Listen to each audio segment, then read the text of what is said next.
할렐루야. 예, 동두천 교회에 와서 말씀 전할 수 있는 것이 저에게 아주 큰 영광이고 행복한 일입니다. 우리 이양로 감리사님은 제가 의정부 지방의 감리사가 되면서 처음으로 뵀는데 벌써 감리사를 4번째 하신다고 하시더라고요.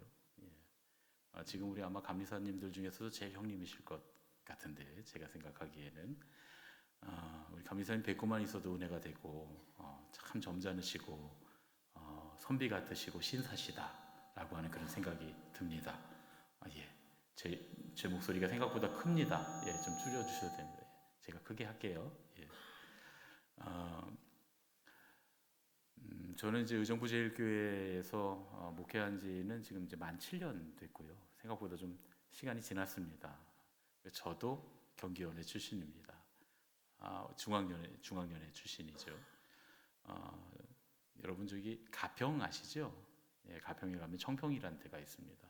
전 청평교회 출신이어서 그곳에서 어려서부터 모태신앙으로 집사님 아들로 태어나서 그래서 모태신앙으로 자라고 감리교신학대학교 신학하고 그곳에서 신학생 생활 이제 신학교 4학년까지 다 마치고 부천으로 전도사를 나갔다가 이제 그때부터 전도사 8년 하고 부목사가 되면서 많은 교회를 좀 다녔습니다. 여러 교회를 다니다가 가까이 있는 철원 만납교회에서 담임을 만 4년 했고요.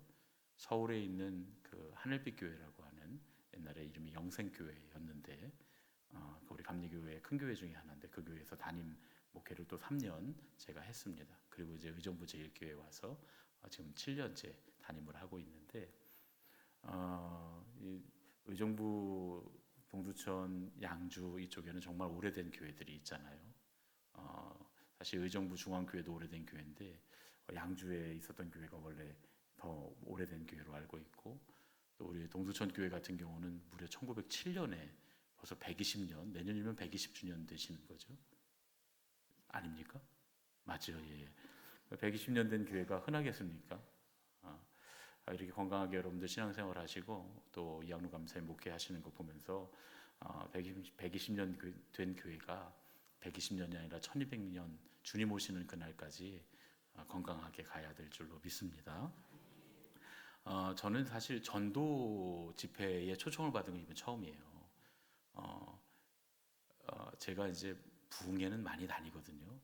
제가 여기저기 막 다니지는 않고 저는 다니는 걸 너무 싫어해서 평소에는 정말 교회 집 요거밖에 몰라요. 교회에 있거나 집에 있습니다. 둘 중에 하나인데 이제 집회는 좀 가끔 나가고요. 1년에 그래도 한 10차례 정도는 지방 연합 집회나 또 부흥회, 부흥성회 이런 데 좀 나가고 있습니다. 부흥회 말씀 전하거나 이런 것들 좀 하고 또 선교사님들 훈련하는 그런 훈련 일주일 가서 제가 강사도 하기도 하고 그런 것들 좀 하기는 하는데 전도를 주제로 말씀을 전해달라라고 말씀 들은 건 처음인데 제가 좀 깜짝 놀랐어요. 우리 이양로 감리사님이 굉장히 예리하시구나. 제가 사실은 전도 전문가입니다, 여러분. 웃으실지 모르겠는데 제가 말씀을 드리면 여러분 깜짝 놀라실 거예요. 근데 이거는 마음이 준비가 안 되면 제가 설교할 수 없는 내용이기도 해요. 전도 보통 하라 그러면 뭐 고구마 줄기 줄줄 엮어갖고 뽑아내라 뭐 이런 거나 아니면 저 초인종 누르고 발부터 집어넣어라 뭐 이런 거 있잖아요. 그런 얘기를 이제 하는 게 전도라고 생각을 해요. 근데 전도에 있어서 가장 중요한 건 하나님이 우리를 어떻게 생각하시고 하나님이 저 세상에서 죽어가는 영혼들을 어떻게 생각하시는가를 알아는 게 굉장히 중요합니다. 하나님의 마음을 알아야 그들을 향한 애타는 하나님의 마음과 우리를 바라보시는 답답하신 하나님의 마음을 알아야 그래야 전도가 됩니다. 그래서 첫 번째는 하나님 아버지의 마음은 긍휼히 여기는 마음입니다. 오늘 말씀은 마태복음 20장 1절부터 16절 말씀은 포도원 주인의 비유라고 하는 거거든요. 이거 굉장히 어려운 비유입니다. 성경의 신약 성경에 조금만 들겠습니다. 신약 성경에 난제가 여러 군데 있어요. 풀기 어려운 비유이죠. 여러분 비유는 어렵습니까? 어렵습니까? 굉장히 어렵습니다. 그렇죠? 어려워요. 이단들은 모든 성경이 다 비유다 이렇게 말해요. 그러면 그건 다 이단입니다. 모든 성경이 비유는 아니에요. 물론 성경의 해석이 필요하긴 합니다. 그건 이제 왜 그러냐 하면 이 성경의 해석이란 것 자체가 우리말로 쓰여진 게 아니기 때문에 그래요.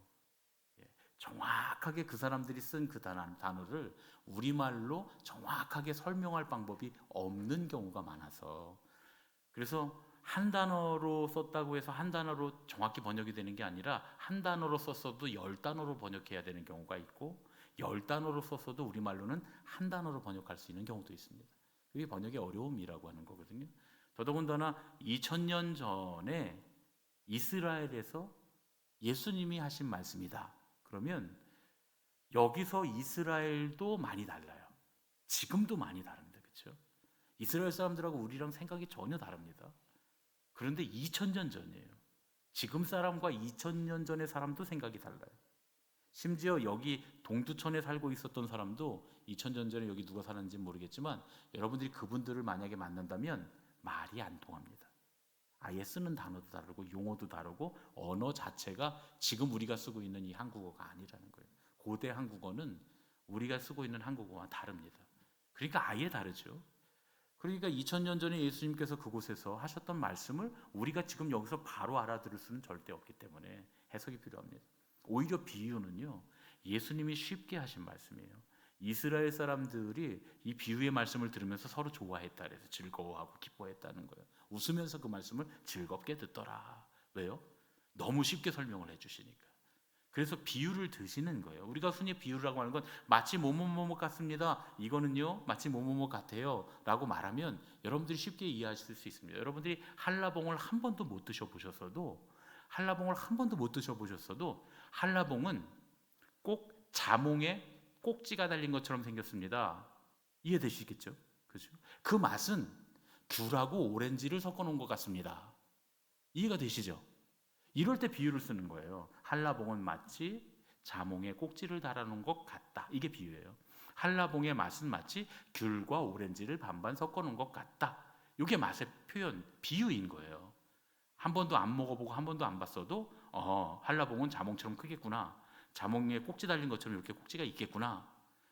그 맛은 귤과 오렌지를 섞어 놓은 것 같겠구나. 한라봉을 한 번도 보지 못하고 먹지 못한 사람도 그렇게 비유를 들어서 설명하면 쉽게 알 수 있는 겁니다. 예수님이 비유를 쓰신 이유는 쉽게 설명하기 위해서인 거예요. 그런데 예수님 이상한 말씀하시죠. 내가 이 비유를 하는 거는 그 사람들이 들어도 무슨 뜻인지 듣지 못하고 마음에 깨닫지 못하게 하려 합니다. 이렇게 말씀하시잖아요. 예수님의 비유는 금방 귀로 들을 때는 너무 쉬운 이야기예요. 그런데 그 깊은 뜻은 이해하기 어려운 이야기들이었습니다. 오늘 말씀을 보세요. 얼마나 이 말씀이 어렵습니까? 되게 쉬운 것 같은데 어려워요. 그래서 이 말씀은 난제 중에 속합니다. 제가 오늘 신약 성경의 난제 3가지 중에 2가지를 가르쳐 드리고 할 거예요. 3번째가 궁금하시면 저를 한 번 더 부르시면 됩니다. 그러면 제가 와서 친절하게 말씀드릴게요. 어떤 주인이 일꾼을 데리러 새벽에 나갔습니다. 이스라엘 사람들은 아침 6시부터 저녁 6시까지 일을 했어요. 그러니까 지금 새벽에 나갔다는 건 몇 시에 나갔다는 거죠? 6시 전에 나갔겠죠. 그렇죠? 장터에. 동네 장터니까 포도원까지 걸어서 10분, 멀어야 한 15분. 그러니까 한 5시 40분쯤 나가서 자, 우리 집에 가서 일할 사람들 하고 다 데리고 들어왔습니다. 데리고 들어왔어요. 그 다음에 언제 또 나갔어요? 제3시에 나가보니 6시에 나갔다가 3시간 지났습니다. 몇 시입니까? 9시에, 오전 9시에 나가서 또 사람들을 데리고 들어왔어요. 그 다음에는 제6시, 9시에서 3시간 지났으니까 정오 12시입니다. 그렇죠? 난 12시에 가서 또 데리고 오고요. 9시는 언제예요? 예수님 돌아가신 시간 오후 3시 나가서 또 사람들을 데리고 들어왔습니다. 심지어 11시에도 나갔습니다. 11시. 몇 시부터 몇 시까지 일했다고요? 이스라엘 사람들은요? 6시부터 6시까지. 그러니까 11시면 오후 5시죠. 정말 이 사람들은 들어가서 1시간도 채 일을 못했을 거예요. 왜냐하면 장터에서 포도원까지 가는 시간도 있을 거 아니에요. 그 11시에 나가서 사람들을 데리고 왔으니 들어가는 시간까지 포함하면 채 1시간도 일 안 하고 6시에 일이 끝난 겁니다. 이 사람들이 그렇게 일을 했는데 이해 못할 일이 생깁니다. 첫 번째 이해 못할 일은 뭐냐? 다 똑같이 돈을 줬다는 거예요. 여러분, 그 하루 한 데나리온의 품삯이라고 하는 거 노동자 하루 품삯이거든요. 한 15만 원 된다고 한번 쳐보겠습니다. 여러분, 하루 품삯이 15만 원. 너무 적은가요? 뭐 제가 주는 거 아니니까 20만 원 올릴까요? 예. 한 15만 원이라고 생각해 보세요. 그런데 아침 6시에 들어온 사람도 15만 원 받고 저녁 5시에 들어온 사람도 15만 원을 받았어요. 12시간 일한 사람도 15만 원 받았고 1시간 일한 사람도 15만 원 받았습니다. 여러분, 이게 이해가 되십니까? 여러분이 5시에 들어오셨으면 이해가 너무 잘 될 거예요. 근데 여러분이 6시에 들어온 사람이면 이해가 되겠습니까? 안 되겠습니까? 아니요. 여러분, 한 데나리온 품삯 계약하고 들어오셨잖아요. 하루 품삯 15만 원 받기로 하고 들어오셨잖아요. 그래도 이해가 안 되십니까? 이해가 안 되죠. 왜 저 사람은 1시간밖에 일 안 해? 1시간도 일 안 했는데 나랑 똑같이 주냐? 근데 이분이 누구예요? 지금 이 포도원 주인이요? 예, 하나님 아버지. 천국은 마치 누구와 같으니 품꾼을 얻어 포도원에 들여보내려고 이른 아침에 나간 집주인과 같으니, 이 포도원 주인이 천국이래요. 그러면 어떤 사람이 천국이에요? 천국과 사람이 동의어로 쓰일 수 있는 분은 하나님 아버지밖에 안 계시잖아요. 뭐 예를 들어서 오태원 목사가 아무리 훌륭하다 그래도 오태원 목사는 천국과 같으니, 천국은 오태원 목사와 같으니 이러면 저는 이단이죠, 그렇죠? 교주가 되는 거잖아요. 그렇게 될 수 없어요. 그 누구도 될 수 없지만 이건 하나님 아버지를 비유하는 거구나. 그러면 딱 이해가 되죠. 근데 하나님 아버지가 아침 6시에 든 사람이나 저녁 5시에 든 사람이나 똑같은 돈을 준대요. 그럼 이해가 됩니까? 이해가 안 되죠.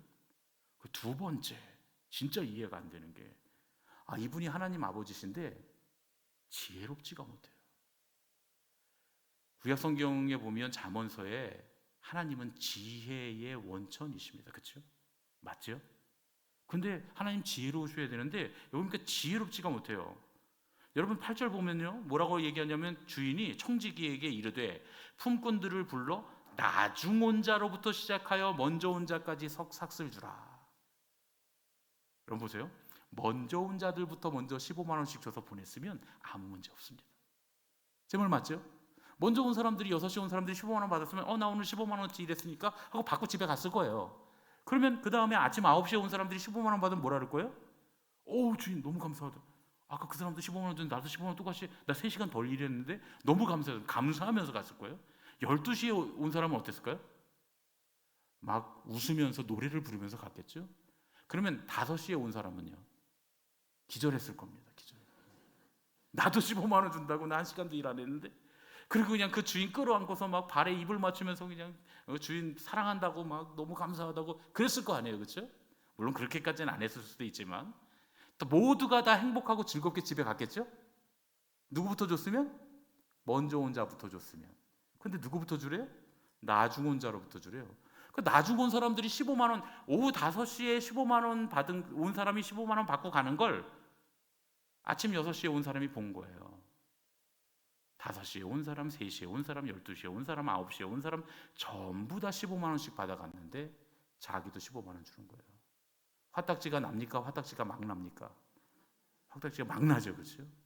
그래서 따진 거예요. 그 중에 한 사람 다 자기들끼리 막 쑥쑥 대다가 네가 대표로 얘기해, 네가 대표로 얘기해. 그러니까 그 중에 또 이제 총대를 이건 십자가 지는 게 아닌데 여러분, 십자가 진다고 이런 건 십자가 지는 게 아니에요. 이건 총대를 맨 거지. 그 주인을 가서 쏴야 되니까. 십자가는 자기가 죽는 거잖아요, 여러분. 이건 자기 죽는 게 아니잖아요. 주인을 쏘는 거지. 주인을 가서 총을 쏴야 되니까 이제 총대를 메고 가는 겁니다. 여러분, 교회에서 총대 메면 됩니까, 안 됩니까? 교회는 총 쏘는 데 아니에요? 가만히 있어봐. 장로님, 담임 목사님한테 내가 얘기할 테니까 다 그거지. 목사님, 여론이 이렇습니다. 이거 십자가 지는 겁니까? 총대 메는 겁니까? 이건 총대 메는 거예요. 교회에서는 그러면 안 돼요. 교회에서는 어떻게 해야 돼요? 십자가를 줘야 돼요. 목사님이 막 그러면 목사님도 다 사정이 있으시고 목사님 다 뜻이 있으시겠지. 우리 기도하면서 참아봅시다. 아니 장로가 왜 그래? 막 소리 지르면 그래도 여러분들 참고 한번 기다려봅시다. 목사님 그렇게 말씀하신 뜻이 있겠지. 이런 건 십자가 지는 거예요. 내가 대신 막아서서 욕먹는 거. 무슨 얘기인지 알겠어요? 여성교회 회장이 왜 목사님 편 들고 난리야? 그러면 무슨 소리냐고. 내가 목사님 편 드는 게 아니라 하나님이 주신 질서의 편을 드는 거지. 그러지 말고 좀만 더 기다려봅시다. 뜻이 있겠지. 그래서 어느 순간 딱 뜻이 드러날 때 부활하는 거잖아요. 영광스럽게 쫙 부활하는 거예요. 아, 그래도 우리 여성교회장이 믿음이 있네. 아, 우리 장로님이 믿음이 있었네. 이런 건 십자가 지는 거예요. 교회는 십자가 지는 데니까 총대 매는 겁니까? 네, 십자가 지는데. 근데 이 사람은 총대를 맸어요. 주인한테 가서 어떻게 똑같이 줍니까? 화를 내니까 이 주인이 하나님 아버지잖아요. 그러면 하나님 아버지면 인자하셔야 되잖아요. 예? 우리 목사님 예수님 닮은 목사님 되게 해주세요 하고 기도하는 분들이 그렇게 많아요. 여러분, 큰일 나요. 여러분, 이양로 목사님 예수님 진짜 닮았으면 여기 계신 분들이 한 90%는 채찍 맞고 쫓겨났을 거예요. 아, 예수님 성전에서 그랬잖아요. 예수님 성전에서 이 버르장머리 없는 놈들, 내 만민이 기도하는 집인데 너네 여기 와서 친교 활동해! 그러면서 막 그냥 채찍질로 막 때리고 말이죠. 여기 와서 세상에서 못한 권세를 누리려고 그래! 직분 받겠다고 그렇게 난리야! 뭐 이러면서 예수님 막 채찍질해서 다 내주실 거 아니에요. 성전이면. 그러니까 이양록 목사님이 예수님 좀 덜 닮으신 것도 얼마나 감사한 일이에요, 여러분. 감사합니까? 감사합니까? 뭐가 더 감사해요, 여러분? 목사님 예수님 닮으시면 좋지. 근데 예수님 닮은 게 좋은 게 아니에요. 오늘 주인 보세요. 뭐라 그래요? 야, 내 돈 갖고 내 맘대로 하는데 네가 무슨 상관이냐? 네 거나 받아. 너 한 대너를 받고 약속한 거 아니야? 네 거나 가지고 썩 꺼져라 이놈아. 이놈아는 안 했지만 내용은 그런 내용, 그렇죠? 맞죠? 하나님 아버지신데 인자하기는커녕 화를 내요. 바른 말하는 사람한테, 그렇죠? 이래서 이게 난제입니다. 이게 어려워요. 신약학자들도 이거 어렵다 그러고 목사님들도 이거 어렵다 그랬어요. 그런데 이거를 다시 한번 생각해 보면 여기가 어디인가, 이 시대가 어떤 시대인가를 보면 이게 왜 이렇게 됐는지를 알 수 있어요. 이 시대는 로마가 이스라엘을 정복했던, 유다 땅을 정복했던 시대입니다. 그러니까 모든 사람들이 식민지 백성들이에요. 세금을 세 군데서 걷어요. 첫 번째 어디서 걷어요? 세리들이 로마에 내는 거. 그거는 총독한 테 갖다 주는 거죠. 세금권을 로마 황제에게 돈 주고 얻어서 자기가 그냥 마음대로 걷는 거예요. 그런 다음에 자기 쓸 거 다 쓰고 로마에 줄 것만 딱 떼서 주고 나머지는 다 자기가 갖는 거예요. 그러니까 집에 가면 그냥 누구 집에 가면 세금 걷어오면 세금 얼마 몇 %, 이런 게 없어요. 그냥 세간살이 다 들고 나오는 거예요. 그래서 세리들이 죄인 중에 1등입니다. 성경에 보면 죄인의 순서가 어때요? 신약 성경에 세리와 창녀와 죄인들 이렇게 순서가 돼 있어요. 도대체 세금 걷는 사람들이 뭘 그렇게 잘못했길래 여기 세무서 직원들 없으시죠? 예, 세무 공무원들 없으시죠? 이 당시엔 세무 공무원이 죄인 중에 죄인이었습니다. 왜냐하면 동족의 피를 빨아먹는 인간들. 그 세리들이 싹 걷어가죠. 두 번째 누가 갖고 가요? 갈릴리 지역에는 헤롯이 있어요. 헤롯도 세금 걷어갔어요. 그리고 성전세라 해서 예수님도 내셨잖아요. 그 데나리온 물고기에서 2데나리온 딱 꺼내갖고 성전세 내시잖아요. 성전세 내라고 제사장들이 또 세금 걷어갑니다. 그러니까 삼중고예요. 삼중고. 자영업을 하면 세금 내다 끝나요. 내가 열심히 돈 벌어서 다 세금 내야 돼. 전부 다 뺏어가요. 어느 날 그냥 세리들이, 깡패들이 쳐들어와갖고 그냥 집세간살이 탁 들어가면 내가 벌었던 거 다 내주는 거예요. 벌어서 남존님만 시켜. 그러니까 대부분은 뭘 하느냐, 하루 벌어서 하루 먹고 사는 거예요. 그날 벌어서 그날 먹으면 못 뺏어가잖아요. 먹은 걸 어떻게 뺏어가요? 그래서 대부분 이때에 이 당시의 사람들은 하루 벌어 하루 먹는 일용직 노동자들이 대부분이었다. 그런데 중요한 건 오늘 벌면 내일 먹는 거예요. 오늘 못 벌면 내일 어떻게 돼요? 굶어요.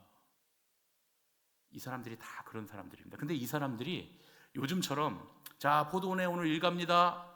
서울에 어디 구로동에 모여서 어디 그 인력사무소에 모여서 다 같이 한 30명 모여갖고 자, 여러분들은 철원에 사과 따러 가시고, 여러분들은 저기 강남에 공사장으로 가시고, 여러분들은 저 건물에 이번에 청소 대대적으로 하는데 청소하는 데 가시고, 이렇게 하는 게 아니에요. 여기는 어디냐? 지금 여기가 어디예요? 장터예요. 장터. 장터에 사람들이 모여 있다는 건 뭐예요? 여러분 지금 동두천 5일장 지금도 있습니까? 있어요. 예, 그거예요. 장 서는 데가 장터예요. 지금은 동두천이 큰 도시라 5일장 서도 장에 오려면 사람들이 멀리서 오는 경우도 많잖아요. 그렇죠? 같은 동두천 안에 살고 있어도 걸어서 못 오는 분들도 있잖아요. 버스 타고 와야 되는 분들도 있잖아요. 근데 옛날에는 요 동네에 장터가 있으면 다 이 장터에 사람들이 모이는데 10분 내입니다. 10분 이내. 그 동네 다 사는 사람들이에요. 그래서 옛날부터 여기 동두천에 사신 분들은 아시겠지만 옆집, 앞집, 윗집, 오른쪽 집, 왼쪽 집 다 아시죠? 다 아셨잖아요. 옆집 순이네도 알고 윗집 철이네도 알고 다 알아서 그 집 숟가락 몇 개인지도 알고, 그렇죠? 그 집 사정 다 알고, 그 집 아버지가 술을 얼마나 먹는지, 그 집 할아버지가 어떤 분야 농사를 졌는지 뭐지 서로 다 잘 알잖아요. 다 아는 사람들이에요. 애들은 장터에 모여서 놀고 어른들은 그날 일할 거 구하려고 장터에 모여서 누가 써주는 사람 없나 기다리고 있는 거예요. 그러면 맨 처음에 철수 아빠가 아침에 6시에 선택을 받았어요. 자, 갑시다. 그래서 포도원에 들어갑니다. 포도원에 들어가는데 조금만 기다려. 또 일거리 있겠지. 영희 아빠 좀만 기다려. 그리고 간 거예요. 그렇게 하나씩 간 거예요. 맨 마지막에 5시에 남은 사람들 있잖아요. 여러분 요즘 같으면 5시에 나오면 오늘은 공쳤다 그러고 들어가겠죠. 그렇죠? 민망하면 어떻게 해요?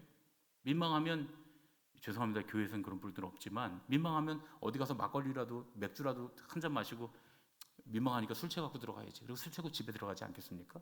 근데 이 사람들은 안 들어갔어요. 그 주인이 와서 뭐라 그러냐면 니네 왜 이렇게 하루 종일 여기 놀고 있냐 이놈들아. 니네 식구들 내일 먹여야 될 거 아니야. 그랬더니 이 사람들이 뭐라 그래요? 우리 놀고 있는 거 아닙니다. 우리를 써주는 사람이 없어서 못 들어갔어요. 그런데도 지금도 우리는 그래서 기다리고 있는 거예요. 그 주인이 데리고 들어간 거예요. 전부 다. 그럼 그 동네 사람들 다 아는 사람들이잖아요. 이 주인이 바보가 아니에요. 지혜롭지 못한 게 아니에요. 주인이 생각하는 건 뭐냐 하면 아까 아침에 철수 아빠 이따 만나? 9시에도 철수 아빠 안 들어와. 12시에도 철수 아빠 안 들어와. 오후 3시에도 철수 아빠 안 들어와. 5시에 들어왔어 철수 아빠가. 뭐 하다가 이제 들어왔어. 오늘 써주는 사람이 없는데 나 1시간 거리라도 일 찾으려고 나 기다리고 있다가 나 진짜 오늘 울면서 갈 뻔했어. 내일 우리 아버지 어머니 늙으신 아버지 어머니 우리 애들 7남매 내일 다 어떻게 내가 오늘 집에 들어가냐. 그래서 내가 어쩔 수 없이 1시간 남았지만 기다리고 있었더니 포도원 주인이 날 써주더라. 어떻게든 내가 이 1시간 품삯으로라도 내일 어떻게 우리 식구들 입에 풀칠을 할 수 있게 해서 너무 다행이다. 그러면 아침에 들어갔던 영희 아빠가 뭐라 그래요? 잘됐다 그래 1시간이라도 벌 수 있으면 다행이지. 그래서 서로 긍휼히 여기는 마음을 갖고 있다면 주인이 나중 온 자로부터 먼저 한 데나리온을 줄 때 다 같이 박수를 쳐야 돼요. 천국은 잔치잖아요. 하나님 아버지가 천국은 이와 같으니 할 때 잔치를 상정하고 있는 거예요. 여기서 모든 사람들이 잔치를 벌이는 거 어떤 잔치예요? 내일 굶을 줄 알았는데 다 먹게 됐네. 너는 영원히 구원받지 못할 뻔했어. 너는 영원히 예수 안 믿을 줄 알았어. 근데 어떻게 너 말년에 예수를 이렇게 믿었니? 저 옆집 그 못되게 굴던 그 아저씨 예수 안 믿을 줄 알았는데 맨날 술만 먹고 그러던 아저씨 예수 안 믿을 줄 알았는데 그 아저씨가 어느 날 교회 왔어요? 그럼 사람들이 다 술 냄새 나 진짜 싫어. 저 사람 때문에 내가 고생한 게 얼마나 많은데 우리 집 창문도 깼어. 우리 집 담벼락에 오줌도 넣었어. 그렇게 하지 말고 저 사람 구원 못 받을 줄 알았는데 저 사람도 구원 받았네. 하나님 대단하시다. 하나님 위대하시다. 그런 마음으로 주인이 한 사람 한 사람 다 데리고 들어온 거예요. 그래서 주인은 다 같이 박수 칠 줄 알았어요. 그런데 와서 뭐라 그래요? 여러분 이게 중요합니다. 이게 우리의 마음이에요. 12절 나중 온 이 사람들은 1시간밖에 일하지 아니하였거늘 그들을 종일 수고하며 더위를 견딘 우리와 같게 하였나이다. 이 얘기가 무슨 얘기입니까? 만약에 주인 아저씨 우리는 6시에 왔잖아요. 12시간 일했어요. 저 사람은 1시간 일했어요. 근데 저 사람 한 대리온 준 건 너무 훌륭해요. 근데 우리 12시간 일한 사람들은 속이 상하잖아요. 그러면 주인이 뭐라 그러겠어요? 그래? 조금 더 줘야 되겠지? 아니 포도라도 한 상자 갖고 갈래? 이렇게 하고 좋은 마음으로 끝날 수 있어요. 주인이 화는 안 냈을 거예요. 근데 여기 뭐라 그랬냐면 1시간밖에 일하지 아니하였거늘 우리와 같게 하였나이다. 왜 1시간밖에 일하지 않았는데 우리랑 똑같이 줍니까? 이게 무슨 얘기예요? 1시간밖에 일하지 않은 사람은 품삯은 우리와 똑같이 줘서는 안 된다. 품삯을 적게 줘라, 깎아라, 나는 거예요. 주인이 화가 났습니다. 왜요? 너네도 온 식구가 내일 먹으려면 한 데나리온이 필요하고 철순에도 내일 온 식구가 같이 굶지 않으려면 한 데나리온이 필요한데 모두에게 한 데나리온의 은혜가 필요한데 자기들하고 똑같이 일하지 않았다고 그걸 깎으라니까 주인이 화가 나신 거예요. 더 달라 그러면 더 줄 수 있는데 난 부자니까. 근데 깎으라 그래? 저 사람은 예수님 믿을 만한 사람이 못 돼요. 저 사람은 세상에서 너무 나쁜 짓 많이 해서 교회 들어오면 안 돼요. 하나님 아버지 화내시는 거예요. 네 꼴이나 생각해라. 너 예전에 어땠는지 모르지. 너에게도 한 데나리온의 한 번의 구원이라고 하는 은혜가 필요하지만 저 사람에게도 너와 똑같은 구원의 은혜가 필요하다. 그리고 네가 늘 앞서 있는 것 같지? 먼저 된 자가 나중되고 나중된 자가 먼저 될 거다. 왜냐하면 5시에 온 사람들은 너무 깊은 은혜를 체험해요. 사도 바울이 뭐라 그래요? 죄가 깊은 곳에 은혜도 깊다. 그렇게 말씀하신 거예요. 하나님 아버지의 마음을 알아야 된다는 긍휼히 여기는 마음. 저는 의정부 제일교회 담임을 하고 있는데 이제 우리 교회가 계속 잘 부흥하고 있잖아요.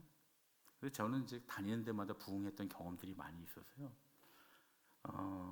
미아중앙교회에서 제가 부목사 할 때도 청년부 4명으로 시작했는데 나중에 120명 청년부 보였어요. 1년 만에. 저는 이제 1년 만에 그런 일들이 좀 많이 겪었는데 제가 이제 만낙교회에서도 청년 담당 목사였습니다. 제가 만낙교회 아시죠? 분당에 있는 만낙교회에 첫 번째 청년 담당 목사입니다. 1호 청년 담당 목사예요. 김병선 목사님이 계속 하시다가 청년 담당 목사를 내가 이제 청년부까지는 못하니까 청년 담당 목사를 뽑아야 되겠다. 10년 동안 담임을 하시면서 청년부를 부흥하려고 했는데 350명에 10년 동안 그대로 머물러 있었어요. 그래서 한국교회에서 청년 사역 잘하는 사람을 좀 뽑아보자. 그래서 뽑혀간 게 저예요. 그래서 제가 가서 1년 만에 350명이 1,300명이 됐습니다. 이런 얘기. 왜 박수 치지 마세요? 아니 뭐 제가 잘한 것도 아니고 하나님이 하신 일이잖아요. 저는 이제 제가 웃으면서 얘기하는 이유는 감사한 거예요. 그런 자리에 제가 있었다는 거. 하나님이 그 일에 나도 사용해 주셨다는 거. 근데 여러분 처음에 우리 청년들 그 부흥하기 시작했을 때 그게 제가 뭐 계획한 게 아니었어요. 제가 처음에 만남교회 가서 부목사로 딱 해 청년부 첫 번째 담당 목사가 돼서 딱 이제 사역을 시작했는데 2주 만에 딱 2주 됐어요. 정말 정확히 2주 됐을 때 저한테 전화가 왔어요. 어떤 전화가 왔냐면 사무실에서 우리 교회 청년이라는데요. 청년 담당 목사님 바꿔달래요. 그리고 이제 사무실에서 저한테 말씀하셔서 그래서 콜을 하셨어요. 그래서 제가 네 바꿔주세요. 그리고 제가 전화를 받았는데 어떤 남자예요. 남자 청년인데 자기는 우리 교회 안 다닌대요. 그 심지어 자기는 교인도 아니래요. 자기는 예수 교회도 한 번도 가본 적이 없대요. 와보긴 와봤대요. 여자친구 따라서 몇 번 와보긴 했는데 자기는 믿음이 있어서 온 것도 아니고 자기는 교인도 아니래요. 예수님 안 믿는데요. 근데 자기 여자친구가 만낙교회 청년부 예배 가는 거를 그렇게 좋아했대요. 그래서 누구냐 그랬더니 등록은 안 했대요. 등록을 안 하고 1년을 다녔대요. 등록을 안 하고 1년을 다녔는데 청년 그 예배를 가서 갔다 오면 은혜를 받고 위로를 받았다는 거예요. 근데 그 부모님이 여자친구 부모님이 빚을 많이 졌어요. 근데 왜 빚지는 분들의 특징 중에 그거 있잖아요. 자기들만 빚지면 되는데 가족들한테 전부 다 걸어서 빚을 지게 하잖아요. 그래서 이 여자 청년이 결혼을 한 달 앞두고 있는데 부모님이 자기한테 져놓은 빚이 너무 무거워서 너무 스트레스 받다가 결혼을 하려고 여러분 생각해 보면 한 달 앞두고 있으면 들어가야 될 돈들이 많잖아요. 신혼여행도 가야 되고 자기가 너무 비참한 거예요. 그래서 스스로 목숨을 끊었습니다. 그래서 저한테 전화한 게 뭐냐면 가족들도 다 아무도 교회를 안 다녀요. 뭐 이쪽 저쪽 다 안 다니는데 여자친구 부모님들하고 얘기를 해본 결과 얘가 그래도 교회 가면 위로받고 한 주 견디고 그랬으니까 만낙교회 청년 목사님을 불러서 장례를 치러주면 좋겠다. 그래서 가족들이 결정을 했다. 그래서 목사님 제 여자친구 장례 좀 치러주세요. 그게 만낙교회 가서 제가 첫 번째 한 사역입니다. 성남의 그 화장장에 성남 숭아원에 가서 제가 이제 사실 3일 동안 장례를 치러야 되잖아요. 처음에 이제 임종 예배부터 시작해서 그 다음에 입관 예배하고 발인 예배하고 뭐 청년도 아니니까 등록한 적도 없고 활동을 한 적도 없으니까 아는 친구도 하나도 없고요. 그냥 저랑 우리 청년 회장 남자애 하나, 그리고 우리 청년 전도사 하나, 담당 목사, 전도사, 청년 회장 셋이서 청년 회장이 이제 애가 착해서 그때 3일 동안 자기 휴가 내고 그 셋이서 같이 장례를 치렀어요. 여러분, 찬송가를 불러도 가족들도 찬송가를 어떻게 알아요? 교회를 안 다녀봤는데. 찬송가 우리 셋이서 부르고, 설교를 해도 성경도 못 찾고 성경도 모르고 옆에서 이렇게 찾아갖고 같이 보여주고 그러면서 장례를 어찌저찌 다 마쳤습니다. 그리고 이제 마지막 날 아침에 발인을 해서 제가 가운을 이렇게 입고 이제 발인을 시작해서 성남 승화원까지 갔어요. 성남 승화원에 딱 들어갔는데 그때는 승화원에 목사는 화구까지 들어가게 해줬습니다. 지금은 안 돼요. 코로나 이후엔 절대 못 하는데 그때는 들어갈 수 있었어요. 그래서 제가 화구 앞에 딱 해서 마지막에 뭐 친구들도 없고 그러니까 그 직원들이 이제 그 관을 옮겨서 출관을 해서 그 화구 안에 딱 올려놓고 목사님 마지막으로 기도해 주시래요. 그래서 제가 관에 손을 딱 얹고 기도하고 화구로 들어가는 거예요. 근데 여러분, 보통은 그러면 찬송가도 뒤에서 부르고 그러잖아요. 사람들이, 친구들도 있고 다. 그런데 정말 가족만 단촐하게, 남자친구 하나, 부모님 둘, 그리고 나랑 전도사랑 우리 청년 회장, 그리고 저는 화구에 혼자 들어와서 들여보내는데 마음이 너무 아프고 쓸쓸한 거예요. 그때 그런 마음이 들더라고요. 다시는 우리 교회 청년들 중에 이렇게 보내는 일이 없어야 되겠다라는 마음이 들었어요. 그래서 그 주에 바로 와서 우리 청년 리더들 30여 명 되는 청년 리더들 다 불렀어요. 임원단하고 속장들, 청년 속장들 다 불러서 제가 얘기를 했어요. 내가 지난주에 이런 장례를 치르고 왔는데 여러분, 우리가 이런 청년들이 교회를 왔다가 그 주에 잘못된 선택을 하지 않도록 최소한 한 주간은 살아 있을 수 있는 그런 삶을 살아갈 수 있는 사랑을 우리가 줍시다. 그래서 그때부터 사역을 바꿨어요. 예전에는 예배가 딱 시작되면, 찬양이 딱 시작되면 문 다 닫고 그 2층에 올라가 있으면 막 다 내려오라 그러고 막 쫓아내고, 그리고 저 문 하나만 살짝 열어놓고 거기서 주보 나눠주는 팀이 있어요. 그 주보만 나눠주고 그랬는데 문 다 열었어요. 다 열고 청년 리더들 다 뒤로 나오라고. 그래서 다 전부 다 로비에 서서 오면 다 안아주고, 자기 속회 식구들, 셀 식구들 오면 다 안아주고. 그리고 저는 이렇게 청년들 쭉 보면서 제가 사람 정말 못 외우는데 그때는 교족 사진하고 얼굴 보면서 다 외웠어요. 우리 청년들 350명 다 외우니까 우리 청년 아닌 애들이 누군지 알겠더라고요. 그래서 제가 가서, 청년이 350명 되면 적지 않습니다, 여러분. 근데 로비로 들어오면 제가 가서 그래요. 처음 오셨죠? 그럼 깜짝 놀라요. 어떻게 하셨네요. 그래서 제가 청년 담당 목사라고, 제가 친구 하나 소개시켜 줄게요. 그래갖고 속장을 소개시켜 줍니다. 청년들도 소개시켜주고, 그리고 새 가족으로 보내주고, 그렇게 해서 이제 그렇게 시작이 된 거예요. 다 열어놓고 예배 설교 시작 전까지 전부 다 리더들 나가서 하나씩 다 끌어안아서 맞아주고 웃어주고 반갑다고 해주고, 그리고 앞에부터 자꾸 앉히기 시작한 거예요. 그렇게 해서 1년 만에 1,300명이 됐습니다. 그러고 나서 그 이후에는 우리 청년들 중에 그런 문제로 제가 장례 치러본 적이 없어요. 그렇게 시작된 거예요. 여러분, 전도는 뭐냐? 하나님 아버지의 마음을 아는 데서부터 시작되는 거예요. 그 사람이 긍휼히 여기는 마음, 그 죽어가는 영혼을 향해서 안타까이 여기는 마음. 여러분, 우리는 그냥 전도할 때 교회의 교인 수를 늘린다고 착각할 때가 너무 많은 거예요. 목사님들은 그렇게 설교하지 않는데 가끔 보면 교인들끼리 막 싸워요. 제가 서울에 있을 때, 서울에 미아중앙교회 있을 때, 그때 제가 4명에서 120명 됐다 그랬잖아요. 그 해에 저희가 서울연회 전도 대상을 탔습니다. 전도 대상을 탔는데 제가 전도 축제가 그 교회는 1년에 4번인가 했어요. 근데 제가 못 볼 거를 많이 봤어요. 연세 드신 권사님들끼리 머리끄댕이 잡고 싸우는 걸 몇 번 봤어요. 왜냐하면 전도 축제를 하니까, 전도 축제를 하면 뭐 전도 많이 한 사람에게 뭐 냉장고도 주고 텔레비전 주고 세탁기도 준다 그러고 막 내걸고, 이제 그러면 나쁜 의도는 아니, 옛날엔 그게 유행이었으니까 다 그렇게 했어요, 사실. 그런데 그게 나쁘다는 게 아니라 이 권사님들이 한 사람을 이렇게 찜을 해놓고 한 동네에 있으니까 이 권사님도 찜해놓고 이 권사님도 찜해놓고 이 권사님도 찜해놓은 거예요. 한 번씩 복음을 다 전한 거예요. 교회 한번 가자 그런 거예요. 근데 이 사람이 나왔어요?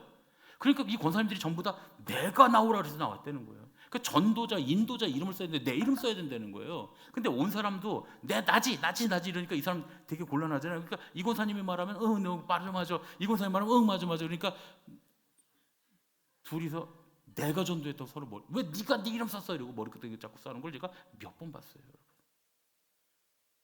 근데 그건 전도가 아니죠. 뭐 거기 계신 분들이 다 그랬다는 건 아니지만 그렇게 사람을 끌어다가 앉혀놓는 건 전도가 아닙니다, 여러분. 전도는 그 영혼을 하나님 나라까지 함께 가는 거예요. 그 영혼을 정말 긍휼히 여겨서 한 데나리온의 은혜가 없으면 굶는다. 이 구원의 은혜가 없으면 저 사람은 죽는다 라는 마음으로, 영혼의 죽음이라는 건 보이지 않으니까 우리가 안타까워하지 않지만 직접 그 영혼이 죽고 마음이 죽어서 그 목숨이 끊어지는 걸 보면, 아, 영혼이 죽으면 몸도 죽는구나, 영혼이 죽으면 마음도 죽는구나, 이걸 알게 된다면 그 영혼이 얼마나 하나님께서 긍휼히 여기시는가, 그 영혼을 바라보면 하나님이 얼마나 가슴 아파하실까를 생각할 수 있는 하나님 아버지의 마음을 알 때, 그때 비로소 전도가 시작되는 줄로 믿습니다. 이 마음 없이 사람 끌어다니는 건 전도가 아니에요, 여러분. 우리 교회는 1년에 150명 이상씩 등록을 합니다, 여러분. 그리고 한 130명 정도가 정착을 해요.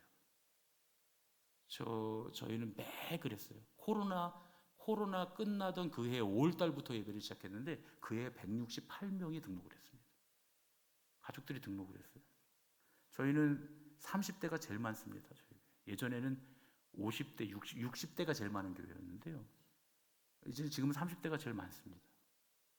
애들이 바글바글해요.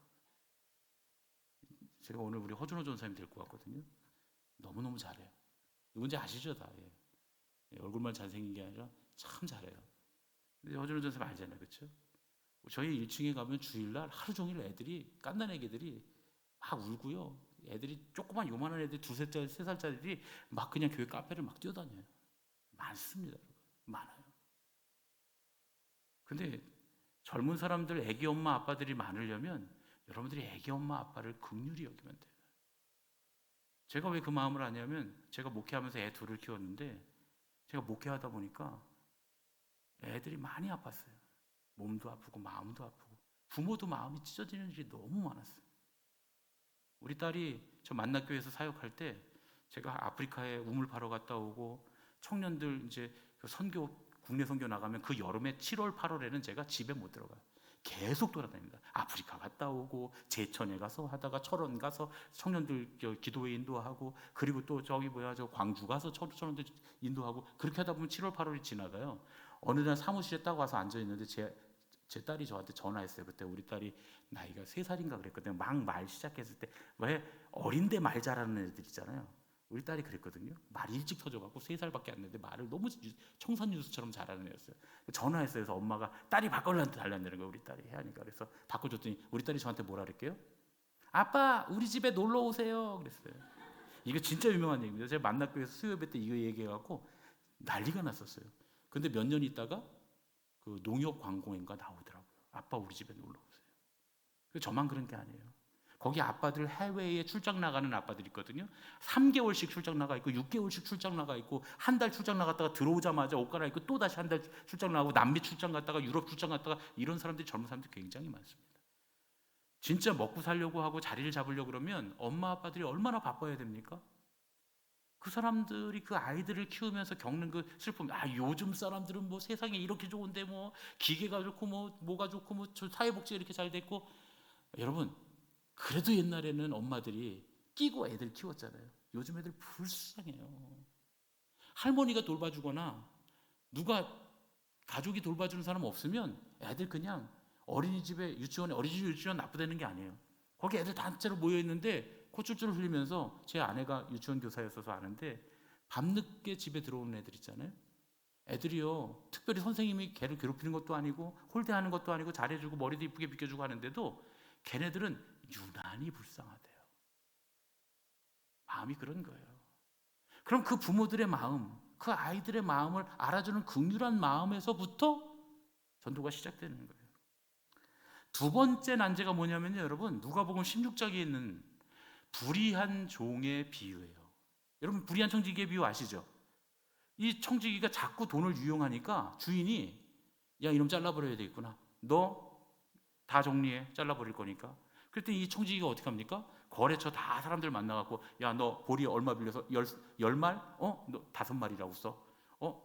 저 쌀 몇 가마 빌렸어? 20가마니? 너 5가마니라고 써. 이렇게 하고 전부 다 장부를 위조합니다. 그랬더니 주인이 그걸 보더니 주인이 뭐라 그래요? 칭찬했어요. 이것 때문에 제가 봉변당할 뻔했습니다. 어느 날 제가 이제 만납교회에서 제자 훈련을 했거든요. 한 집사님이 저를 찾아오는데, 목사님, 하나님이 이래도 됩니까? 그러는 거예요. 그래서 제가 뭘로 하나님이 어쩌셨는데요? 그랬더니 불의한 청지기에 비해 누가복음 16장 본문을 딱 보여주면서 하나님 어떻게 이럴 수 있습니까? 이렇게 나쁜 놈을 왜 잘했다고 칭찬합니까? 여러분 이해되죠? 횡령했어요. 배임했어요. 근데 잘했다고 칭찬해요. 근데 여러분 이거는 하나님 아버지가 아니에요. 여기 보면 이렇게 시작돼요. 예수님께서 또한 제자들에게 이르시되 어떤 부자에게 청지기가 있는데, 이렇게 시작해요. 천국은 마치 어떤 불의한 청지기를 둔 주인과 같으니, 그러면 그분이 하나님 아버지가 맞는데요. 여기에 천국이라는 말이 없으면 이 사람은 하나님 아버지로 해석할 수도 있겠지만 대부분은 하나님 아버지가 아닌 일반적인 어떤 부자로 해석하는 거예요. 그러니까 이게 난제인데 하나님 아버지로 상정하니까 자꾸 이게 난제가 되는 거예요. 근데 그냥 어떤 부자가 보니까 자기 직원 중에서 횡령하고 나쁜 짓 하는 직원이 있어 잘라버리려고 그랬는데 우리 회사 사정을 너무 잘하는 거예요. 근데 회사 사정만 잘하는 게 아니라 거래처들의 상황을 너무 잘 파악하고 있어요. 그러니까 사장이 생각해보니까 뭐라 그래요? 이 친구 자르는 것보다 이렇게 거래처 상황이나 우리 회사 상황을 정확하게 알고 있는, 이 정확하게 다 정말 세상 말로 하면 빠삭하게 알고 있는 이런 친구를 하나 키우려면 돈이 더 많이 들어. 더 많은 시간이 필요해. 그러니까 남겨두고 내가 너 보너스 많이 줄 테니까, 상여금도 많이 주고 월급도 충분히 줄 테니까, 필요하면 달라는 대로 다 줄 테니까 너 이런 짓 하지 말고 회사를 위해서 열심히 일해. 이렇게 했다는 거예요. 여러분 이해되죠? 이해가 되시죠? 그러면서 예수님이 뭐라 그러신 줄 아세요? 예수님이 이렇게 말씀하세요. 이 세대의 아들들이 자기 시대에 있어서는 빛의 아들들보다 더 지혜로움이니라.